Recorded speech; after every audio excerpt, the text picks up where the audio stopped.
In this installment of a peek into the pages of the selection of a sacred strawberry, we have The Red Fishing Boat by Michael Noonan. Michael lives in Halifax, West Yorkshire, and has had stories and articles published in anthologies and artworks accepted by literary magazines in the UK, Europe, and the US. Honor the spirits, but keep your distance from them. I parked the car by the verge of a road. I walked by an old Gothic church on the outskirts of the town. I couldn't help noticing that in its graveyard, before a pristine headstone, a large floral wreath had been carefully laid.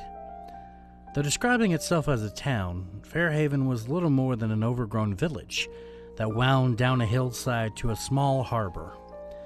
I made my way down the narrow, winding road that led to the town, past the gaggles of tourists that mingled about the shops, pubs, cafes, and guest houses, and at length arrived at the harbor front, which faced the North Sea.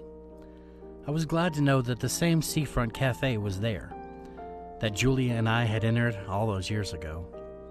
I made my way inside, went to the counter, and ordered a cup of tea and a buttered scone.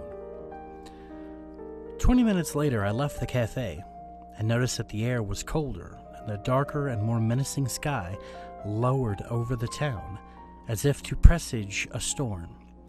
I fastened my anorak and walked along the quay. On the harbor waters, I saw a bright red fishing boat, which looked as if it had only recently been given a fresh coat of paint.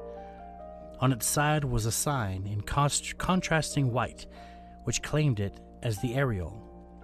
It coasted to the quay. One of the crewmen got ashore and firmly tied up the boat to a bollard. The three remaining crewmen emerged from the vessel onto the quay. "Let's have a drink," I heard one of them breezily suggest to the others. There were general murmurs of agreement and nodded heads. Then the four nonchalantly strolled towards me. "Well, you came back in the nick of time," I said, in an amicable manner, to the first of the quartet, a blonde-haired man. "That sky up there doesn't look too promising to me." If you enjoyed this peek into the pages of the selection of a sacred strawberry, you can pick up a copy on Amazon.